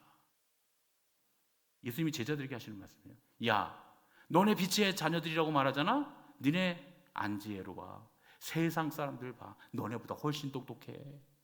왜요? 불의의 재물로 친구를 사귀자니. 세상 사람들은 비닐봉지 하나도 진짜 필요한 거라고 비싸게 팔아먹는데, 너네는 세상의 천금보다 더 비싼 값지고 귀중한 구원을 왜 싸구려처럼 팔아먹고 있니 이놈들아. 예수님 화를 내시는 거예요. 이 두 비유의 공통점은 뭐냐? 하나님 아버지가, 예수님께서 책망하신다는 거예요. 책망하신다. 이거 다 전도와 관련이 있는 겁니다. 여러분 우리 복음을 싸구려처럼 팔아먹잖아요. 그러면 안 된다는 거예요. 그럼 어떻게 해야 되느냐? 그들의 필요를 채워줄 줄 알아야 된다는 거예요. 여러분 그 방송 보다 보면 홈쇼핑 광고 이런 거 보다 보면, 홈쇼핑 방송 평생 안 봐보신 분 다 보시잖아요. 그렇죠? 보시면 오래 보시면 안 돼요. 무조건 사게 되어 있습니다. 비닐봉다리를 팔아요. 뭐 이중장금, 상중장금 막 이러고 비닐봉다리 팔아요. 그럼 여러분 그거 처음에는 보면 저 비닐봉다리 우리 집에도 많은데 뭐 이러고 있는데, 그냥 무심코 켜놨다가 계속 빨려 들어가다 저거 우리 비닐봉다리보다 한 번 더 잠그는데, 우리 비닐봉다리는 냉장고에 냉동실에 들어가면 냄새가 났던 것 같은데 저거 냄새가 안 난대. 그리고 더 비싸게 주고 꼭 삽니다. 집에 비닐봉다리가 없어서 사요? 아니죠. 저게 더 귀중해 보여서 삽니다. 값어치 있다고 생각했어요. 그 비닐봉다리보다 우리가 전하는 구원은 얼마나 더 값이 있습니까? 그리고 그건 사람들에게 필요한 거예요, 안 필요한 거예요? 세상의 모든 사람에게, 누구에게나 꼭 필요한 정도가 아니라 없어서는 절대로 안 되는, 그게 구원 아닙니까? 그런데 여러분들 왜 비닐봉다리만도 못하게 구원을 팔고 있습니까? 비닐봉다리 파는 사람들은 그렇게 수천 개, 수만 개, 몇십억씩, 몇백억씩 비닐봉다리를 팔아먹고 있는데, 왜 우리는 이렇게 귀중한 구원을 사람들에게 못 주고 있냐 말이에요. 사람들이 이게 필요하다는 걸 모르는 거예요. 여러분이 신앙생활하는 거, 여러분들이 교회 생활하는 거, 예배 드리는 거, 찬양하는 거, 기도하는 거, 이거 다 우리에게 필요한 거예요. 그런데 이거 필요한 거를 사람들이 몰라요. 그들의 필요를 채워주는 방식으로 전도하는 겁니다. 저희는 길거리 전도 안 합니다. 우리가 길거리 전도는 유일하게 남의 교회 전도해 줄 때는 길거리 전도를 해요. 저희는 전도대를 파견합니다. 파송해서 미자립 교회들, 우리 교회랑 관련되어 있는 선교하는 교회들, 그리고 교인이 없는 교회들 가서는 우리 전도대가 가서 띠두르고 전도지 나눠주면서 전도해줘요. 우리 교회 이름으로는 전도지 안 돌립니다. 안 해요, 그런 거예요. 왜요? 우리는 안 해도 돼요. 우리는 이미 그거 필요한 거에 대해서 사람들에게 가르치면서 전도해서 그들이 어떻게 생각하냐면, 여러분 그 있잖아요. 산꼭대기 들어가 있어도 청국장 맛집은 여러분 다 찾아다니시잖아요. 제 말 맞습니까? 안 맞습니까? 그 산꼭대기에 웬 차들이 꽉 차 있냐? 맛집이라서. 복음 맛집, 동두천 교회, 할렐루야, 다 찾아옵니다. 여기는 사실 노방전도 하고 그럴 필요도 없으세요. 왜요? 120년 된 교회잖아요. 이미 맛집으로 소문났습니다. 여러분. 고추장 12년 되면 암도 낫게 한다는데, 이거 이제 여러분 진짜 믿으시면 안 됩니다. 이게 그냥 하는 얘기예요. 어른들이 옛날 할머니들 그런 얘기 하잖아요. 고추장 12년 묵으면 암도 낫게 해 그랬잖아요. 교회가 120년 묵었으면, 예? 지나가다 스치기만 해도 구원하는 줄로 믿습니다. 예. 여러분이 가서 잘 팔기만 하면 돼요. 이제 가서. 이해가 되십니까? 필요하다는 걸 알려주면 돼요. 제가 제일 먼저 한 일은, 저는 이제 서울에서 제가 목회하다 너무 힘들었어요. 서울에 갔더니 그 서울에 장로님들이 교회에 별로 관심이 없어요. 건축하느냐고 빚을 잔뜩 져놔서 정말 너무너무 힘들었어요. 그래서 나는 빚 많은 교회, 건축한 교회는 이제 다시는 안 간다. 사실은 뭐 여러 가지 사정인데 제가 다 말씀드릴 수는 없으니까, 저는 한국 교회에 희망이 없다, 한국 감리교회에 희망이 없다, 난 이런 데서 목회 안 해. 하나님, 나 차라리 목회 안 하고 딴 거 할 테니까 다른 길 열어주세요. 그리고 목회 그만두려고 그랬어요. 근데 이제 목회를 그만두려고 했지만 하나님 뜻이 있을지 모르니까 의정부 제1교회 그 담임 목사를 초빙한다는 광고가 딱 그날 아침에 교단 홈페이지 들어갔다 우연히 보게 됐어요. 그래서 첫날 제가 딱 들어간 그 시간 30분 전에 올라왔어요, 게시물이. 그래서 제가 1번이에요. 그래서 제가 그 게시물을 보자마자, 하나님, 여기가 되면 나 목회 계속하고 여기 아니면 나 안 해요. 근데 심지어 여러분, 제가 서울에 있던 교회가 더 큰 교회입니다. 제가 여기 와서 저 의정부에서 목회하고 있으니까 저는 의정부 진짜 좋아해요. 저는 원래 경기 북부 출신이라 여기가 너무 좋아요. 동두천도 너무 좋고요. 다 좋아요. 나 살던 동네 같아서 말도 잘 통해요, 여러분들하고. 제가 말하면 여러분 잘 알아듣잖아요. 여러분 서울 가면요, 서울 사람들은 여러분 말 잘 못 알아듣습니다. 진짜예요. 부천, 인천만 가도 우리 말 잘 안 통해요. 잘 통하는 줄 알죠? 이 언어만 통해요. 진짜 말은 안 통해요. 엄청 답답해요. 여러분은 목회를 안 해보셔서 더 모르지. 나 서울 사람들 진짜 그렇게 말 안 통하는지 몰랐어요. 여기 오니까 얼마나 말 잘 통하는지 몰라요. 제 말 다 잘 알아들으시겠죠? 예, 그렇죠? 예, 그렇잖아요. 우리 경기 북부 출신이니까. 근데 서울에 있던 교회 더 큰 교회예요. 근데 의정부에서 제가 목회하다 보니까 의정부 뭐 연합회 활동 이런 거 하니까 타교단 목사님들이 제가 누군지 잘 모르니까 뭐라 그러시냐면, 아유 목사님, 제가 이제 젊은 나이에 45세 의정부 제1교회 담임이 됐거든요. 45세 1000명 넘는 교회 담임이 됐으니까 여기서 이렇게 목회 몇 년 하시다가 서울에 큰 교회로 가세요. 그러는 거예요. 그걸 축복이라고 계속 하세요. 그래서 제가 그 얘기하면 뭐라 그러냐면, 목사님, 저 서울에 훨씬 더 큰 교회에서 왔어요. 그리고요, 여기 있다가 딴 데 안 가요. 전 여기서 은퇴할 거예요. 여기가 제일 좋아요. 왜냐면 제가 그거 딱 공고를 보고서 제가 1번으로 이력서를 넣었습니다. 그랬더니 그날 우리 박기용 장로님이 전화하셨어요. 오전에 10시에 우리 사역자들 데리고서 제가 윤중로 벚꽃 구경하고 있는데 너무 스트레스 받으니까, 우리 목회자들 너무 스트레스 받으니까, 야, 우리 벚꽃이나 구경 가자. 그러고 다 같이 가서 윤중로 가서 밥 사 먹이고 벚꽃 구경하는데 전화 왔어요. 뭐라 하냐면 장로님이, 목사님이 여기를 왜 오시려고 그러세요? 왜냐면 우리 장로님들은 그 교회가 어떤 교회인지 다 아는 교회니까. 한국 감리교회 100대 교회 안에 들어가는 교회입니다. 항상 들었어요. 큰 교회예요. 유명한 교회예요. 근데 왜 여기로 오시려고 그럽니까? 시골에. 의정부 시골 아닌데 장로님들이 생각하기에 이제 서울, 어쨌든 강남에 있는 교회니까 시골이잖아요. 그래서 제가 그랬어요. 저는 한국 교회에 희망이 없다고 생각했어요. 우리 장로님들이 너무 정치만 하고, 뭐 전국 장로회장 뭐 이런 것만 맨날 나가고, 전국 여성교회장 이런 거 나가갖고, 교회는 빚더미에 앉았는데 맨날 그런 데만 돈 내라 그러고, 교회 애들 과자값은 깎으라 그러고. 저는 거기도 여러분 부흥이 안 한 게 아니에요. 1년 만에 교회가 1.5배, 인원수로는 2배가 부흥했어요. 젊은 사람들이 몰려와서 젊은 사람 하나도 없던 교회인데 똑같이 막 그 지역에서 젊은 사람들이 제일 많은 교회였어요. 제가 거기서 3년 목회했는데 정말 많았어요. 근데 3년 목회하고 나니까 내가 죽을 것 같더라고요. 희망이 없어 보였어요. 나는 이런 거 싫다고. 어떤 목사님들은 그게 소명이라 한국 감리교회의 정치와 한국 감리교회의 조직과 이런 데 사명 건 목사님 있으면 몰라도 나는 그냥 목회하고 싶은 목사인데, 나 이거 하다 보니까 저는 못하겠어요. 저는 그냥 목회 그만두려고 생각하고 마지막으로 거기 든 거예요. 그랬더니 우리 장로님 잠깐 기다려 보시라고. 그리고 이제 우리 장로님들이 저를 보시러 왔어요. 그래서 처음엔 제가 이렇게 보니까 우리 교회도 원로 목사님 계시고 은퇴하시고 뭐 교회 규모도 그렇고 그냥 똑같아 보였어요. 그래서 제가 중간에 그냥 그랬어요. 장로님들한테 저 안 간다고. 저 그냥 목회 안 하고 어디 저 원양어선 타러 갈 거라고. 저 진짜 알아봤습니다, 여러분. 원양어선 타려고요. 왜냐면 목회 그만두면 할 게 없어요. 40대가. 제가 무슨 기술이 있어요? 성경만 봤는데 저는요. 성경만 보고 기도만 했는데.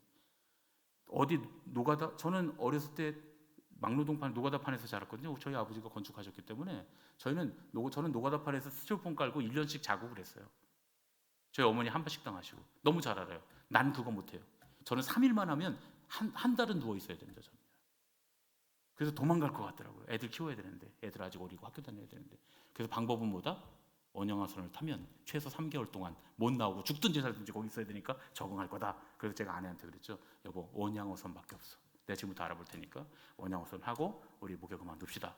우리 아내가 제가 목회 아무리 힘들어도 그만두라는 말을 한 적이 없어요. 근데 그때는 뭐라 그러냐면 여보 너무 힘들면 그만둬요. 먼저 얘기하더라고요 저한테. 제가 어금니가 여기 5개가 없습니다. 어금니가. 너무 감사하게. 하나님 진짜 감사하죠. 여러분 이 빠진 거 하나 다 보이시죠? 다 이쪽으로 빠졌어요. 이쪽으로. 전부 다. 어금니 5개가. 네. 진짜 치조골이 다 녹아내렸어. 스트레스 때문에.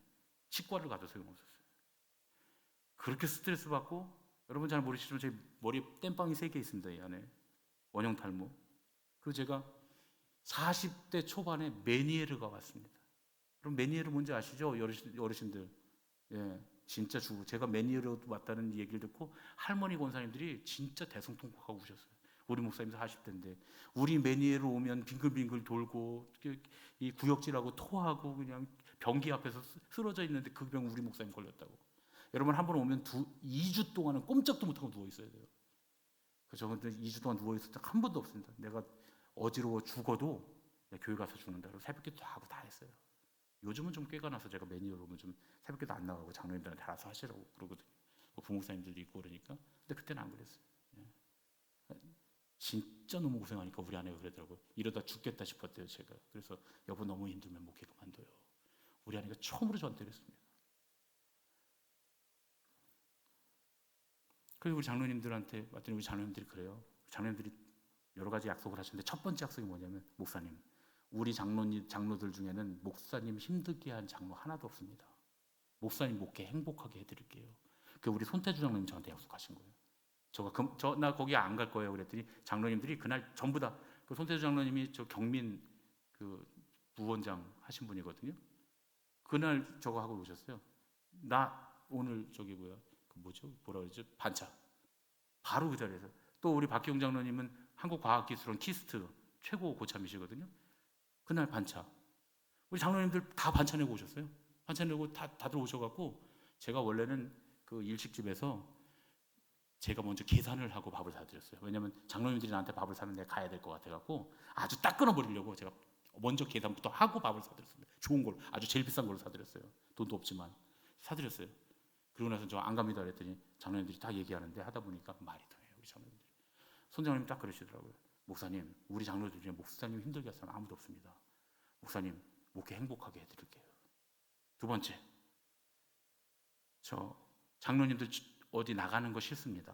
그때 우리 장로님들 두 번째 약속한 게 뭐냐면, 아니 여러분 이제 이건 우리 장로님들하고 제가 너무 심한 분들하고 만나서 그런 거지 여러분들 장로님들이 이렇게 뭐 연애 나가시고 그런 게 나쁘다는 건 아니에요. 그건 다 하실 분들이 필요해요. 오해하지 마세요. 제가 그 얘기하러 온 게 아니에요. 근데 우리 장로님들한테 그때 내가 너무 그때는 트라우마가 돼서 나는 감독 안 할 거예요.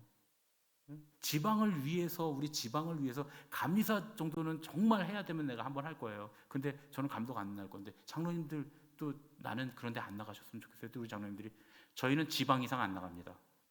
그때 약속하셨어요. 세 번째 약속이 뭐냐면 저는 건축하다가 2번 철원에서 건축해서 건축비 갚다가 너무 고생했죠.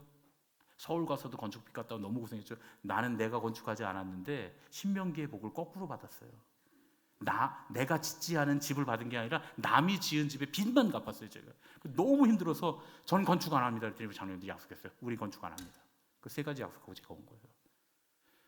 그리고 났는데 우리 장로님들이 약속을 잡고 오길래 건축은 근데 목사님 교인들이 이렇게 넘쳐나는데 건축은 해야 되지 않겠습니까? 그래서 약속하셨잖아요. 저희 그냥 이대로 있어요.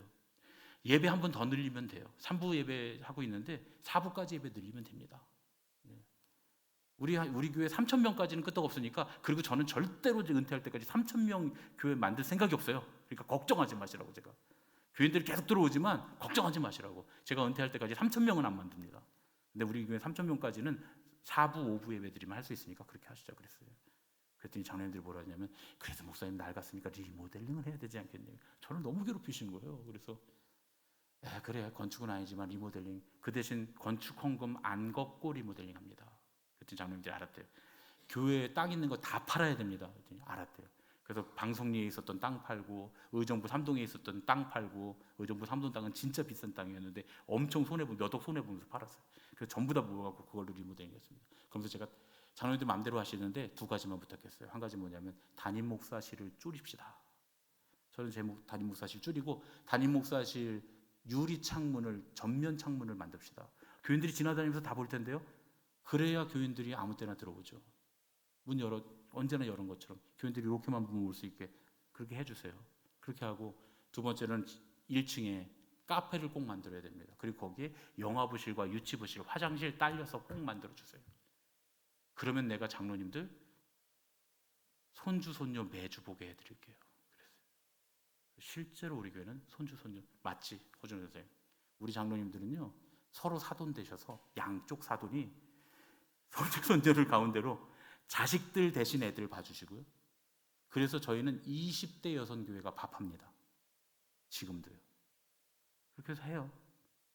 근데 제가 그거 할 때 장로님들한테 그랬어요. 장로님, 젊은 사람들이 교회에 들어와서 다음 세대 자꾸 그래서 다음 세대 얘기하지 말라고. 전부지. 80대 90대도 행복한 교회, 10대 20대도 행복한 교회, 0세 아이들 애기 엄마 아빠들도 행복한 교회 돼야지 왜 자꾸 다음 세대 얘기하시냐고. 저 다음 세대 사역 평생 했지만, 그때까지 평생 했지만 그거 중요한 거 아니라고. 그러면서 근데 젊은 사람들 애기 엄마 아빠들 애기들이 있었으면 좋겠어요? 요즘 학교도 없어지고 있는 판에 그랬으면 좋겠대요. 그러면 제가 하자는 대로 하세요. 화장실이 딸려서 영화부실, 유치부실 크게 만드시고, 그리고 1층은 카페, 조그만 사무실, 우리 그 직원 사무실 필요하잖아요. 우리 관리권사님하고 사무권사님 있는 그 사무실 끝. 중보기도실 조그맣게 하나 끝. 그랬더니 장로님들이 오케이 해서 그것만 딱 하고 나머지는 다 장로님들이 알아서 하는 걸로. 그래서 하게 된 겁니다. 그러면 사람들이 물어봐요. 목사님 교회는 왜 부흥합니까? 못 가르쳐줘요. 제가요.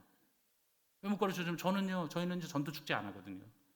전도 방법 이런 거 없어요. 고구마 전도법 뭐 이런 거 저희는 안 해요. 전혀 없습니다. 무슨 불독 전도법, 물건 들어줘라 뭐 이런 거 안 합니다. 저희는요. 그런 거 안 하고 맨날 이런 거 가르쳐요. 필요를 채워주세요. 그 영혼을 긍휼히 여기세요. 정말 여러분들이 갖고 있는 복음이 얼마나 비싼 건지 알고 계세요. 그리고 그 사람들에게 정말 필요하다는 걸 알고 계세요. 그러면 전도합니다. 제가요 두날개 하면서 열린 모임 다 해봤어요. 청년들이고요. 제가요 3년 동안 서울 산업대 매주 안 빠지고 우리 청년들하고 가서 전도했습니다. 고려대, 국민대, 청계천, 탑골공원 열린 모임 매주 하고요. 그리고 전도해서요 잔뜩 끌어오잖아요. 다 다시 돌아가요. 교회가 교회답지 않으면 다 돌아갑니다. 교회 뭐가 필요합니까? 하나님 아버지의 마음, 사랑이 필요하죠. 사람들 끌고 들어왔는데 여기 들어오면 뭐해요? 너 필요 없는 인간이야. 너 우리 교회 너 온 지 얼마 안 됐지? 그러면서 자리 주장하고, 그리고 텃세 부리고, 그러면 전도 아무리 해도 소용없습니다. 여러분, 교회가 교회다워야죠. 사람들을 아무리 끌어다 보세요. 교인들이 기도 안 하면 교회답지 않아서 사람들 떠납니다. 여러분, 주님의 뜻은 우리가 주님의 마음을 알고 사랑하는 거예요. 그런데 우리가 항상 알고 있는 하나님의 뜻은 뭐냐면, 이거 데살로니가전서 5장에 있는 거 16절, 17절, 18절. 항상 기뻐하라, 쉬지 말고 기도하라, 범사에 감사하라. 요건 줄 아시잖아요. 그렇죠? 그건 줄 아시죠? 예. 하나님 뜻이라, 왜 또 아니라 그래요? 여기 보면 써 있어요. 이것이 그리스도 예수 안에서 너희를 향하신 하나님의 뜻이니라. 하나님의 뜻 맞죠? 근데요, 요거 세 개만이 아니에요. 잘못 알고 있어요. 왜냐하면 그 위에 보면 이렇게 되어 있어요. 형제들아 우리가 너희에게 구하노니 너희 가운데서 수고하고 주 안에서 너희를 다스리며 권하는 자들을 너희가 알고 그들의 역사로 말미암아 사랑 안에서 가장 귀히 여기며 너희끼리 화목하라. 또 형제들아 너희를 권면하노니 게으른 자들을 권계하며 마음이 약한 자들을 격려하고 힘이 없는 자들을 붙들어주며 모든 사람에게 오래 참으라. 삼가 누가 누구에게든지 악으로 악을 갚지 말게 하고 서로 대하든지 모든 사람을 대하든지 항상 선을 따르라. 항상 기뻐하라. 쉬지 말고 기도하라. 범사에 감사하라. 이것이 그리스도 예수 안에서 너희를 향하신 하나님의 뜻이니라. 성령을 소멸하지 말며 예언을 멸시하지 말고 범사에 하려 좋은 것을 취하고 악은 어떤 모양이라도 버리라. 평강의 하나님이 친히 너희를 온전히 거룩하게 하시고 또 너희의 온 영과 홈과 몸이 우리 주 예수 그리스도께서 강림하실 때에 흠없게 보존되기를 원하노라. 너희를 부르시는 이는 미쁘시니 그가 또한 이루시리라. 최소한 여기까지 읽어야 되는 겁니다. 그래서 여러분들 성경 보면 이 정도에서 끊어져 있어요.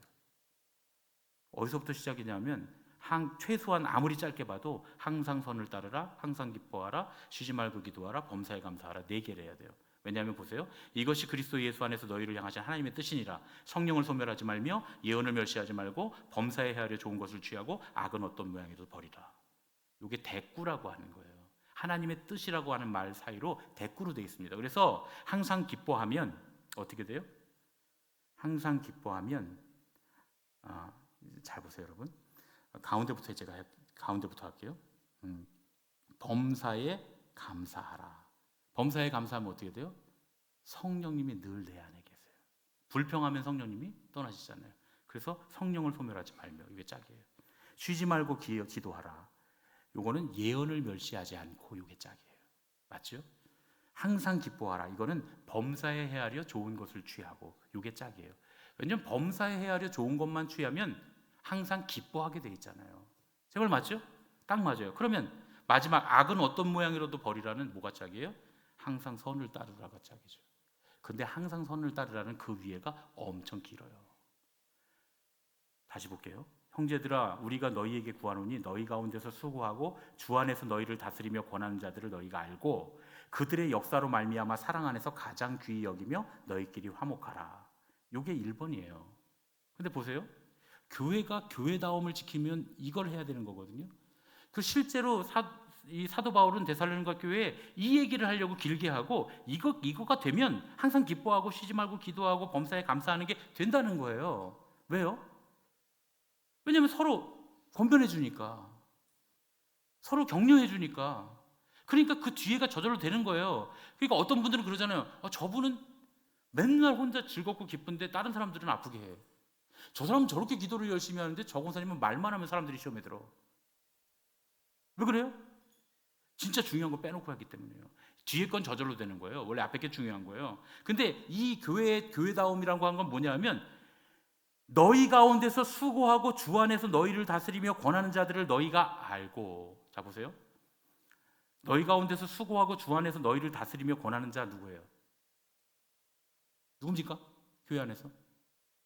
여러분 이거 어려워요? 다시요. 너희 가운데서 수고하고 주 안에서 너희를 다스리며 권하는 자 누구예요? 목사님을 어떻게 하라고요? 너희가 알고 알아들이고 그들의 역사로 말미암아 사랑 안에서 가장 귀히 여기며. 어떻게 하라고요? 그냥 귀히예요? 가장 귀히 여기며. 그들의 역사로 말미암아요.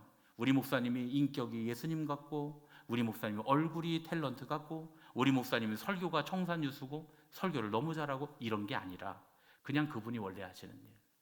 설교단에서 하나님의 말씀을 전하고 교인들을 위해서 기도하고 아픈 사람들 신방하고 하는 그 하나님께서 맡기신 그 일로 말미암아. 어떤 사람들은 우리 목사님 뭐 어느 교회 어제 뭐 선한 목적이 유기성 목사님 같았으면 좋겠어요. 유기성 목사님 되게 무서워요, 여러분. 네. 여러분처럼 신앙생활하면 선한 목적에서는 쫓겨나요, 여러분. 진짜예요, 농담 아니에요. 나는 우리 선배님이랑 너무 잘 알아요. 진짜 무서워요. 부목사들 얼마나 무섭게 하시는 줄 알아요? 설교할 때는 다 하나님 말씀 전하니까 인자해 보이죠? 안 그래요. 누가 제일 인자해요? 내가 보기에는 우리 이 동네에선 중앙연회에선 이양로 감리사님이 제일 인자하십니다. 저도 이건 농담 아니에요, 여러분. 이건 농담이 아니고 진짜로 하는 얘기예요. 그런 줄은 알고 계세요. 그런데 그런 것 때문이 아니라 그냥 목사님이기 때문에 가장 귀히 여기고 그리고 그런 귀히 여김 안에서 너희끼리 화목하라. 너희를 권면하는 게으른 자들을 권계하고. 야, 힘내. 그렇게 신앙생활하면 안 돼. 기도해야지. 말씀 읽어야지. 예배 나와야지. 교회 와서 봉사해야지. 권면하고, 마음이 약한 자들을 격려하고. 힘들었지. 그것 때문에 상처받았지. 힘내, 괜찮아. 하나님께서 다 아시고 우리도 당신 마음 알아. 격려하고, 힘이 없는 자들을 붙들어주며 모든 사람에게 오래 참으라. 젊은 것들이 나와서 우리 때는 말이야, 애 낳고 그냥 3시간 만에 나와고 밥 먹고 그랬는데, 저것들은 그냥 애 낳고 3개월이 돼도 교회를 안 나온다고 와서 교회 와서 그냥 애기 들쳐업고 설거지도 하고 빨래도 하고 그래야지. 그렇게 하지 말고 어떻게 하라고요? 오래 참으라. 오래 참으라. 누가 누구에게든지 악으로 악을 갚게 하지 말고 서로 대하든지 모든 사람을 대하든지 항상 선을 따르라. 이게 교회다움입니다. 교회가 교회다우면 사람들이 와서 거기를 떠나지 않아요. 저는 목회를 하면서 그걸 깨달았어요. 여러분, 시골 교회는요, 사람들 안 올 것 같죠? 제가 철원 만납교회 있을 때 포천에서도 오고 일산에서도 오고 아예 철원 저쪽 동성지역에서도 오고 계속 교인들이 부흥했어요. 왜 그럴게요, 여러분? 별거 없어요. 시골 교회는 할 게 없어요. 그냥 교회처럼만 하면 돼. 새벽기도 하고. 저 새벽기도 하루도 안 빠지고 했거든요. 제가 진짜 잘한 건 뭐냐면 출근을 했어요. 제가 출근. 여러분, 시골교회 목사님들 출근 안 합니다. 제 아내가요, 진짜 무서운 사람이에요. 아침 9시가 딱 되면 저를 내쫓아요, 집에서. 교회 가서 출근하라고. 출근하고 점심시간 딱 되면 12시에 들어오라고. 어디 가지 말고 교회로 가라고. 집에 있지 말라고. 엄청 혼내요. 그렇게 게을러 빠져서 목사가 안 된다고 막 악담을 하면서 저를 내쫓아요. 그럼 제가 다 힘 있어요, 여러분? 남편들은 원래 힘이 없어요. 부인이 하라면 해야지. 집에서 내쫓는 걸 어떻게 해요? 그러면 옷이라도 입혀서 내쫓으면 얼마나 감사해요. 그래서 양복 입고 가서 그냥 앉아 있어요, 사무실에. 아무것도 안 해요. 그러다 교인들 찾아오면 저 사무실에 앉아 있는 거 보고 뭐 얘기 나누다 가는 사람도 있고, 목사님 나와 계시네 하고, 점심때 12시에 가서 점심 먹고, 그럼 또 저는 또 어디 가면 또 한참 있어서 집에 안 들어가요. 5시 되면 전화해요. 빨리 퇴근하라고. 딴짓 하지 말고 퇴근하고 빨리 와서 밥 먹으라고. 그럼 갔어요. 제가 있는 목회 4년 또 만 4년 동안 저는 정말 출근만 했어요. 그리고 교회 예배, 수요 예배, 새벽 기도회, 주일 예배, 주일 1부 예배, 2부 예배, 그리고 청소년부. 그러니까 제가 해야 될 것만 딱 했어요. 근데 여러분, 교회가 부흥하더만요. 교회 30명이었는데 30명밖에 없었는데 거기도 빚을 8억을 져갖고 그 빚을 제가 4억이나 갚고 왔어요. 4년 만에. 김병선 목사님이 저보고 대단하다 그랬어요. 너 진짜 대단하다. 그 시골로 보냈는데 그 시골에서 4년 만에 빚을 4억이나 갚았어요. 교인 30명 데리고서. 저 진짜 아무것도 한 게 없어요. 설교만 했어요. 출근만 했어요. 새벽기도만 했어요. 되더라고요. 왜냐하면 사람들이 별거 아닌 것 같은데, 모르는 것 같은데 다 알아요. 저 교회가 진짜 교회인지 아닌지, 교회다운 교회인지 아닌지 합니다. 목회자는 열심히 목회자의 일을 하고 교인들은 열심히 교인으로서 살고. 그동안 여러분들 전도 방법을 많이 배웠잖아요. 전도 방법을 몰라서 전도 못합니까? 여러분, 복음을 몰라서 복음 전파 못해요? 예수님이 구원이시라는 거 왜 못해요? 우리가 하나님을 버리고 세상으로 나가서, 그래서 구원받지 못한 타락한 존재였다가 예수 그리스도를 십자가에 달려 돌아가시게 하며 값주시고 우리를 구원하셨어요. 그래서 예수 그리스도를 듣고 믿으면 다시 하나님 나라를 소유하고 하나님의 자녀가 되는 권세를 주셨어요. 그게 구원입니다. 구원 받으세요. 못하는 분 손 들어보세요. 저보다 더 잘하실 거죠? 왜 복음을 못 전해서 못합니까? 전도 방법을 몰라요? 관계 전도 여러분 모릅니까? 맨날 가서 관계 맺는 거예요. 어떤 권사님은 가갖고 옆집에 세대비 이사 왔는데 아기를 뺏어가요. 자, 2시간만 자. 내가 아기 너무너무 이쁘니까 내가 2시간만 가서 데리고 놀다 올게. 그리고 자기 집으로 애를 데리고 가요. 그 세댁이 너무너무 고마워서 교회 나왔어요. 그래서 나중에 아동부장합니다.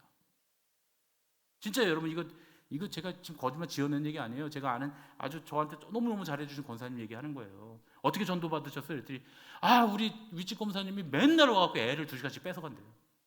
잘하고 힘들지, 애기 키우는데 너무 힘들지, 내가 애기 너무 좋아하니까 2시간만 데리고 와서 놀다 올 테니까 내가 좋아서 그러는 거야. 내가 애가 너무 좋아서 그러는 거야. 2시간만 자. 그게 그렇게 고맙더래요. 그래서 뭐 하는지 물어보지 않는데 가만히 보니까 이 아줌마가 교회 권사님이에요. 그래서 권사님 가는 교회, 그 아줌마 가는 교회 나도 가고 싶다고. 그래서 나와서 아동부장하고 애들 전도하고 사역했어요. 나 전도사 때 내 속옷까지 빨아주신 권사님 얘기예요. 이분이요, 어느 날 오셔갖고는 제가 교회에서 그 교회 조그만 방에 살았거든요. 어느 날 오셔갖고, 교회도 아니에요. 그건 교육관이에요. 교육관에 제가 출퇴근하기 힘드니까 그냥 교회에서 살았어요. 이불 깔고, 밤에는 이불 깔고 낮에는 장롱에 넣어놓고 사니까, 뭐 수련회 이럴 때는 집에 못 가잖아요. 수련회부터 여러 명 하면 유치부, 저 전도사 하나밖에 없어서 유치부 성경학교부터 청년부 수련회까지 쭉 집에 못 들어가요. 그러면 속옷이 쌓여요, 안 쌓여요? 저는 잘 빠는 편인데 그래도 쌓였어요. 그러면 이제 바구니에다 그 안에다 비닐 가방에 다 넣어놔요. 어느 날 없어졌어요. 그 내가 내가 입다 벗어놓은 속옷도 누가 훔쳐가나 그랬더니, 그 다음 날 그 집사님이 저랑 10살 차이밖에 안 나는데 그 권사님이 갖고 오셨어요. 15살, 몇 살 차이밖에, 12살인가밖에 차이 안 나는데 그 권사님이 그걸 다 빨아서 차곡차곡 해갖고 팬티까지 다 해갖고, 그래서 집사님, 팬티까지 갖고 가시면 어떡해요? 그랬더니 어때요? 아줌마인데요. 그리고 갖고 오셨어요. 그분이 그렇게 전도받은 분이에요. 여러분, 전도 방법을 몰라서 못합니까? 마음이 없어서 못하지. 필요를 채워주겠다는 마음만 있으면 전도 얼마든지 할 수 있어요. 여러분보다 더 훌륭한 사람 전도할 수 있습니다. 우리 교회는 교인들은 다 그렇게 해서 전도해 와요. 제가 전도하란 말 저는 한마디도 안 합니다. 근데 보면 우리 권사님들이 전도해 왔어요. 그분들 보면 길거리에서 차 한잔 준 게 고마워서, 말 걸어준 게 고마워서, 옆집 아줌마인데 자꾸 떡 갖다 주고, 교회에서, 그거 다 교회에서 준 거야. 전부 다. 사실 솔직히 말하면 교회에서 떡을 하도 많이 주니까 자기 못 먹게 귀찮으니까 옆에 줬을 수 있어. 근데 그게 고마워서도 교회 나와요, 사람들이. 왜냐면 우리는 교회 잔치 있을 때마다 떡 먹고 뭐하고 그래서, 떡 싫어하는 사람들은 싫어할 수 있지만 세상 사람들은 떡 1년에 몇 번이나 먹어요. 저 옆집 아줌마 보니까 떡 좋아하게 생겼는데 나 오늘 하루 떡 안 먹고 내가 싸운 거 저기 갖다 줘야지. 그러면 전도되는 거예요. 교회가 교회다우면, 성도가 성도다우면, 여러분이 사랑의 마음을 갖고 있으면, 그러면 전도되는 줄로 믿습니다. 교회를 잘 섬기고, 그리고 여러분 옆에 있는 사람들 잘 돌아보고 그들의 필요를 채워줌으로써 전도하는 여러분들 되시기를 예수님 이름으로 축원합니다. 전도의 방법론이 아니라 하나님 아버지가 어떤 마음을 갖고 계신가를 잘 아는 여러분들 되시기를 예수님의 이름으로 축원합니다. 우리 함께 기도할 텐데요. 이 시간에 우리 함께 기도할 때, 하나님, 내가 전도의 방법을 몰라서도 아니고 복음이 뭔지를 몰라서도 아니고, 주님, 내가 마음이 없었습니다. 하나님 아버지가 그들을 얼마나 긍휼히 여기는지 그 마음을 내가 몰랐습니다. 하나님 아버지께서 그들에게 뭘 채워주라고 하는지 나는 그들에게 관심이 없었습니다. 주님, 오늘 이 밤에 나에게 하나님 아버지의 긍휼히 여기는 마음을 채워 주시옵소서. 저들 죽어가는 영혼들을 향해 하나님 아버지께서 채워주시고자 하시는 것이 무엇인지 내 마음도 그 마음 되게 하여 주시옵소서. 우리 주님의 이름을 크게 한번 부르고 합심해 기도하겠습니다. 주여! 사랑의 아버지,